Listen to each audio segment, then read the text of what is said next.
Guys ఈరోజు వచ్చేసి నేను క్లాత్ పైన బ్లౌజ్ ఎలా కట్ చేయాలో చూపిస్తాను. లాస్ట్ టైం పేపర్ పైన చూపించాను కదా, చాలామంది బిగినర్స్ ఉంటారు, వాళ్ళకి తెలియదు కదా క్లాత్ వేస్ట్ అవుతుందని. ఫస్ట్ పేపర్ పైన కటింగ్ చేయించాను.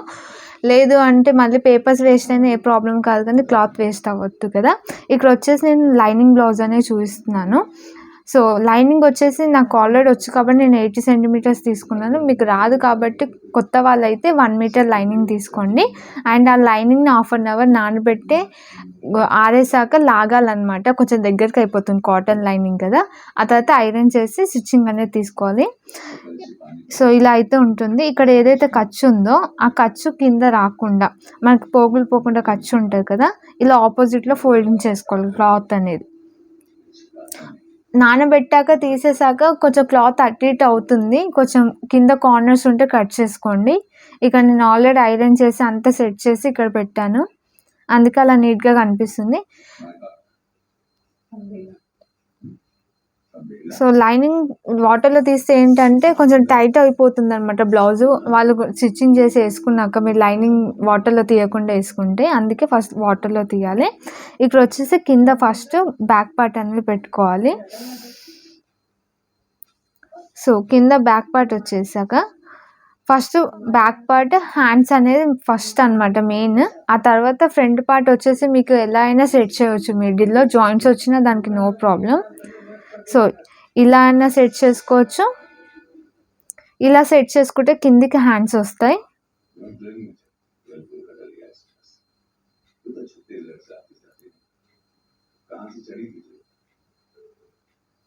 ఫస్ట్ టైం స్టిచ్చింగ్ చేసే వాళ్ళు అయితే చిన్న సైజు బ్లౌజెస్ తీసుకోండి, 28, 30, 32 అలాంటివి. మరి పెద్ద సైజెస్ తీసుకోకండి. ఆ పెద్ద సైజు ఎలా తీసుకోవాలో నెక్స్ట్ వీడియోలో నేను చెప్తాను ఈ క్లాస్ అయిపోయాక. కింద వచ్చేసి హ్యాండ్స్ ఇలా సెట్ చేసుకోవచ్చు. నేను 2 టైప్స్ సెట్ చేయడం చూపిస్తాను మీకు బ్లౌజ్ క్లాత్లో. ఇలా అనమాట. బ్యాక్ పార్ట్ ఎప్పుడు కార్నర్కి రావాలి, జాయింట్ సైడ్. ఇలా కాకుండా ఇప్పుడు నేను మళ్ళీ ఇది straight cutting blouse, cross cutting blouse కూడా ఉంటుంది, అది కూడా నేను చెప్తాను. ఇది చిన్న సైజ్ వాళ్ళకైతే ఇలా సరిపోతుంది, 32 వరకు కూడా. ఎక్కువ సైజ్ అయితే క్రాస్ కటింగ్ చేయాలి. అది ఫ్రంట్ పార్ట్ ఒకటే ఉంటుంది క్రాస్ కటింగ్. సో ఫస్ట్ అయితే మీరు ఇది ఫాలో అవ్వండి.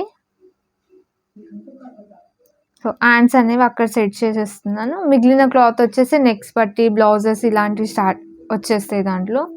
అండ్ ఫుల్ హ్యాండ్స్ అయితే మీరు ఈ చిన్న సైజే, ఫుల్ హ్యాండ్స్ అయితే 1 మీటర్ క్లాత్ తీసుకోండి. ఇది నేను ఇక్కడ హాఫ్ హ్యాండ్స్ కాబట్టి 80 సెంటీమీటర్స్ నాకు సరిపోయింది. లేదు మీరు ఫుల్ హ్యాండ్స్ పెట్టుకుందాం అనుకుంటే 1 మీటర్ క్లాత్ తీసుకోండి.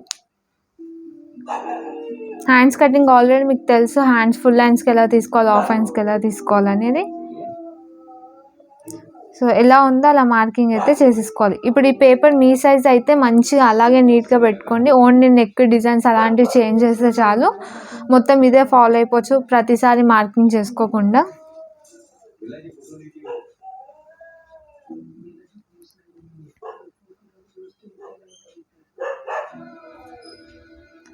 బ్లౌజ్ స్టిచ్చింగ్ కూడా నేను పార్ట్స్గా పెడతాను అనమాట, ఎందుకంటే ఒకేసారి అంత స్టిచ్చింగ్ చూస్తే కూడా అర్థం కాదు కదా. సో మార్కింగ్ ఎక్కడెక్కడ ఉందో అక్కడక్కడ మార్కింగ్ చేసేసుకోవాలి, షేప్ ఎక్కడ ఉందో. ఇలా అయితే అడ్జస్ట్ చేసుకోవడానికి ఈజీగా ఉంటుంది అనమాట. చాలామందికి కొంచెమే క్లాత్ మిగిలిపోతుంది, హ్యాండ్స్ బ్యాక్ పార్ట్ కట్ చేసాక ఫ్రంట్ పార్ట్ ఎలా తీయాలి అలా భయపడుతూ ఉంటారు. సో నేను నార్మల్గా ఎలా చెప్తున్నానో అలాగే కటింగ్ చేయండి.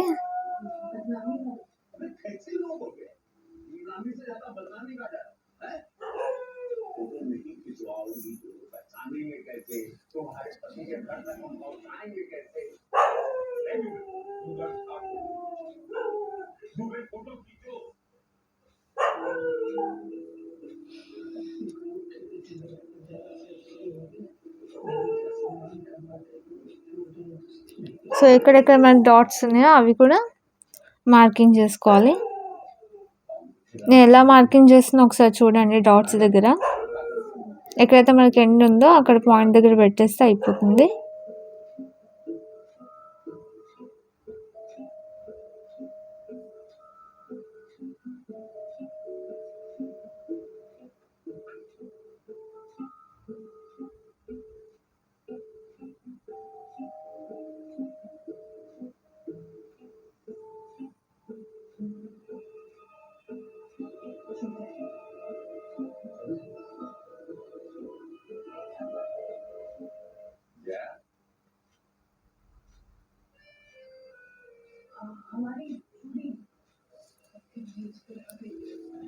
సో ఎలా ఉంది, సేమ్ మార్కింగ్ చేస్తున్నాను. ఇక్కడ నేను ఏం తగ్గియడం పెంచడం ఏం లేదు.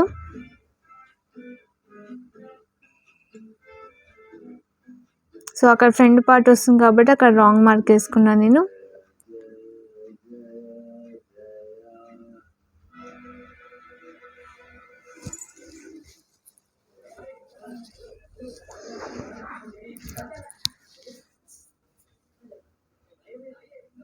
క్రాస్ బెల్ట్,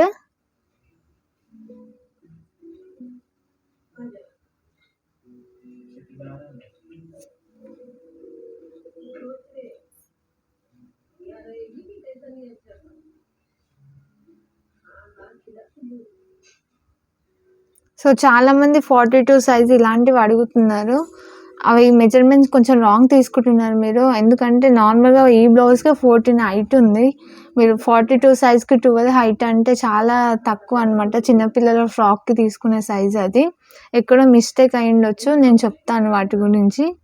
అండ్ ఈ మెజర్మెంట్స్ కాకుండా డైరెక్ట్ బ్లౌజ్ తీసుకొని ఎలా మెజర్ చేయాలో అది చెప్తే మీకు క్లియర్ అయిపోతుంది. సో ఇలాంటి ఏ మెజర్మెంట్స్ క్యాల్కులేషన్ లేకుండా నేను బ్లౌజ్ తీసుకొని, ఆది బ్లౌజ్ తీసుకొని ఎలా స్టిచ్చింగ్ చేయాలి, ఎలా కటింగ్ చేయాలో చెప్తాను నెక్స్ట్ వీడియోలో.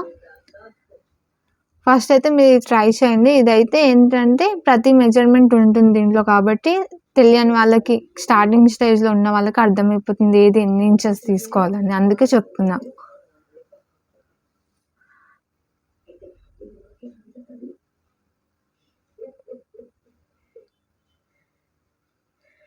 సో సెంట్రల్ మార్కింగ్, మన ఖర్చు దగ్గర మార్కింగ్ వేసేసుకుంటే సరిపోతుంది. సో ఎలా అయితే మార్కింగ్ చేసామో సేమ్ అలా ఇక్కడ ఏంటంటే క్లాత్ అడ్జస్ట్మెంట్ అనేది తెలియాలన్నమాట. అప్పుడే మనం ఏదైనా డిజైన్ స్టిచ్చింగ్ చేయగలుగుతాం. అండ్ మీరు కొత్తగా స్టిచ్చింగ్ చేసే వాళ్ళు అయితే మాత్రం ఎవరైనా వేరే వాళ్ళే స్టిచ్చింగ్ చేస్తే 1 మీటర్ క్లాత్ తీసుకోండి. ఎందుకంటే వాళ్ళు చిన్న చిన్న పీసెస్ తీసుకొచ్చి మీకు అర్థం కాక ఆ క్లాత్ వేస్ట్ అయ్యి మళ్ళీ మనల్ని అంటారనమాట, ఏంటి నీకు రాకుండా ఎందుకు తీసుకున్నాను. అదే 1 మీటర్ అయిందనుకో ప్రతి దానికి సరిపోతుంది కాబట్టి నో ప్రాబ్లం. అండ్ మీకు కొంచెం కన్ఫ్యూజ్ అవుతుంది మెజర్మెంట్స్ అంటే ఫస్ట్ పేపర్ కటింగ్ చేయండి, ఆ తర్వాతే మీరు బ్లౌజ్ కటింగ్ చేసుకోండి. లేదు మీ క్లాత్ తక్కువ ఉంది కానీ డిజైన్ చేయాలనుకుంటే అయినా మీరు పేపర్ కటింగ్ చేయండి. అప్పుడే ఇలా అడ్జస్ట్ చేయడానికి వస్తుంది అక్కడ ఎంత తక్కువ పడుతుంది ఏంటి అనేది. అండ్ మీకు ఎక్కువ బ్లౌజెస్ వచ్చేసాయి, ఒక పర్సన్వి మాత్రమే, ఒక 5-6 బ్లౌజెస్, అప్పుడు కూడా పేపర్ కట్ చేసుకొని ఒకటేసారి లైనింగ్స్ వేసుకొని కూడా కట్ చేయొచ్చు, అది కూడా ఈజీ అనమాట.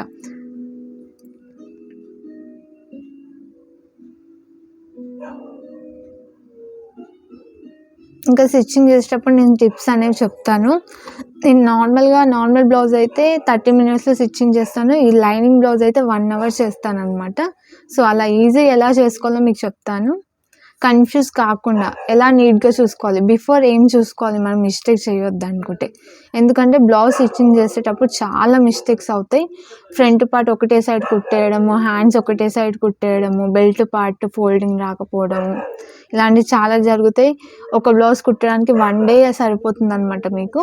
సో కొంచెం తొందర పడకుండా ఒక్కొక్క చిన్న చిన్న స్టెప్ అనమాట, అలా నేర్చుకుంటే మాత్రం ఈజీగా వచ్చేస్తుంది. స్టార్టింగ్ ఎవరైనా చాలా లేట్గా కుడతారు, ఆ తర్వాత కుడుతుంటే ఒక్కొక్క 10 మినిట్స్, హాఫ్ అన్ అవర్ అలా తగ్గుతూ వస్తుంది అనమాట. స్పీడ్ అయిపోతాం మనం. అప్పుడు అర్థమవుతుంది మనం చేసిన మిస్టేక్స్ అన్నీ. అదే మిస్టేక్స్ వస్తున్నాయి నేను చెయ్యను అంటే ఇంకా అది అక్కడితో ఆగిపోతుంది. మీరు ప్రతి బ్లౌజ్, ప్రతి డిజైన్, ప్రతి సైజ్ కుడితేనే ఏ బ్లౌజ్కి ఎలా సెట్ చేయాలనేది మీకు అర్థమవుతుంది. అండ్ ఎలాంటి కస్టమర్ ఎలాంటి ప్రాబ్లంతో వస్తున్నారు, దాన్ని ఎలా సాల్వ్ చేయాలి, ఇలాంటివి ఆలోచించాలి. సో హ్యాండ్స్ కూడా ఇక్కడ లోతుతోనే కట్ చేస్తున్నాను. ఆల్రెడీ మనం వేసేసుకున్నాం కదా ఎలా ఉంది అలా హ్యాండ్, అక్కడ ఖర్చు పెట్టేసుకుంటే అయిపోతుంది.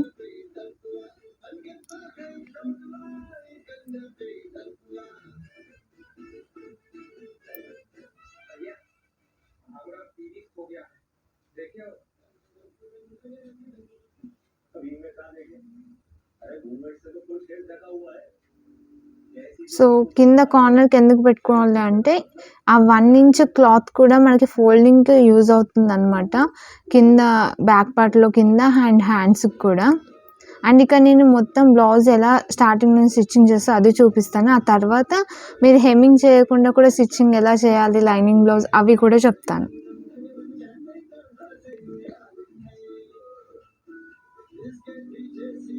సో ఈ క్లాత్ ఏది కూడా వేస్ట్ కాదనమాట. ఉక్స్ పట్టి, కాజా పట్టి అండ్ నెక్కి ఇవన్నీ చాలా యూజ్ ఉంటుంది. ఇంకా వేరే క్లాత్ కూడా యాడ్ చేయాల్సి వస్తుంది మనకి. చాలామంది కస్టమర్స్ 80 సెంటీమీటర్స్ తీసుకొస్తే అసలు అవ్వదు. మేము ఆల్రెడీ టైలరింగ్ చేసేవాళ్ళం కాబట్టి మనకి వేస్ట్ క్లాత్స్ ఉంటాయి కాబట్టి వేసేస్తాం అంతే. కానీ నార్మల్గా వాళ్ళు కూడా తీసుకురారు, ఎన్నిసార్లు చెప్పినా కూడా అలాగే ఉంటారనమాట.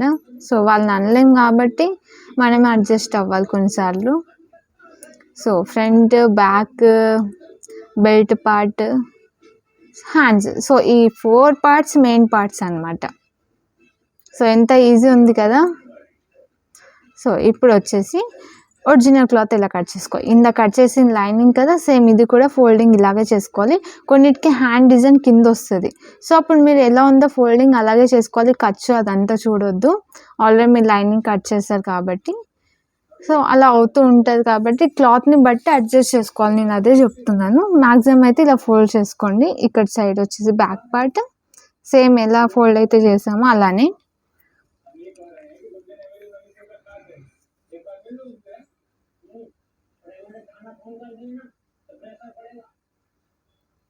హ్యాండ్స్కి డిజైన్ వస్తుంది. సో అది ఇటు సైడ్ డిజైన్ వస్తుంది, అటు సైడ్ బ్యాక్ పార్ట్ వస్తుంది.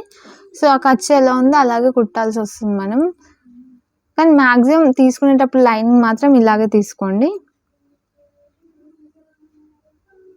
సో ఇక్కడ అడ్జస్ట్ అయిపోయింది. ఇందాక ఇలా వేసాను కదా, ఎందుకంటే కొంచెం పాయింట్స్ గ్యాప్తో మనం కట్ చేస్తాం కదా ఒరిజినల్ క్లాత్ కట్ చేసేటప్పుడు. సో అక్కడ క్లాత్ ఏదైనా ఉన్నా డోరీస్కి దానికి యూజ్ అవుతుంది. సో మీరు పిన్స్ పెట్టుకొని కూడా కట్ చేయవచ్చు, మీరు క్లాత్ అటు ఇటు వెళ్తుంది అనుకుంటే.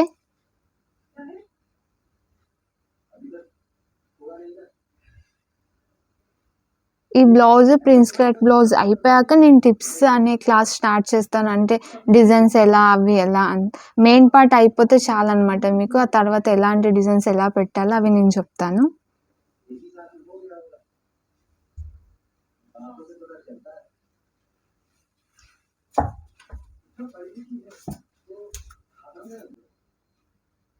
సేమ్ హాఫ్ ఇంచ్ గ్యాప్ ఇచ్చి కట్ చేసుకోవాలి. ఇక్కడ నాకు ప్లేస్ లేదు కాబట్టి నేను క్లాత్ని అటు ఇటు జరుపుతున్నాను.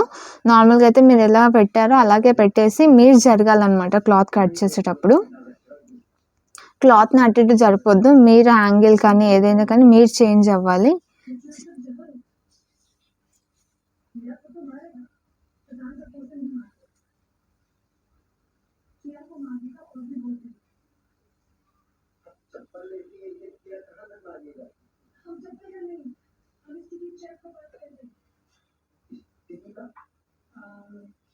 సో పైన జాయింటింగ్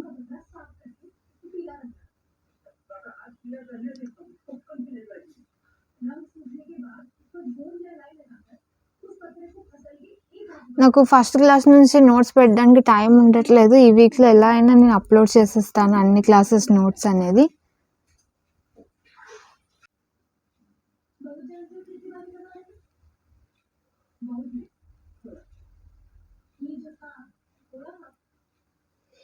సో మీరు ఒక్కసారి అరేంజ్ చేశాక క్లాత్ని అయితే జరపకండి, ఓకేనా. నేను ఇక్కడ సెట్ అవ్వట్లేదు కాబట్టి చూస్తున్నాను. ఇక్కడ డోరీస్ వచ్చేసి స్ట్రైట్ పీట్స్ లాంగ్గా ఉంది కదా, సో అందుకని వదిలేసాను.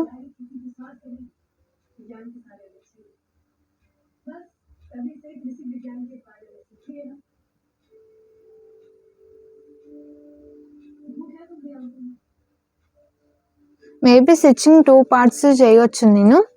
ఆ తర్వాత నేను ప్రిన్స్ కట్ బ్లౌజ్ ఎంత ఈజీగా చేయవచ్చు, దీనికన్నా ప్రిన్స్ కట్ బ్లౌజ్ చాలా ఈజీ అనమాట. ఆ తర్వాత మగ్గం బ్లౌజ్ ఎలా స్టిచ్చింగ్ చేయాలి, ఎంబ్రాయిడింగ్ బ్లౌజ్ ఉంటే ఎలా స్టిచ్చింగ్ చేయాలి అవి కూడా చెప్తాను. ఈ మెజర్మెంట్స్ క్లారిటీగా అర్థమవుతే అవి ఈజీ అయిపోతాయి. సో ఇదన్నమాట కటింగ్ అయిపోయింది. ఎంత ఈజీగా అయిపోయింది చూడండి. ఎందుకంటే ఆల్రెడీ మీరు ఫ్రాక్స్ ఇవి స్టిచ్చింగ్ చేస్తారు కాబట్టి మీకు అర్థమవుతుంది బ్యాక్ పార్ట్ క్యాలిక్యులేషన్ కానీ ఏదైనా. ఇక్కడ వచ్చేసి మీకు ఫ్రంట్ ఒక్కటే తెలియంది, అంతా తెలుసు. సో నెక్స్ట్ వీడియోలో స్టిచ్చింగ్స్ అప్లోడ్ చేస్తాను. Thank you.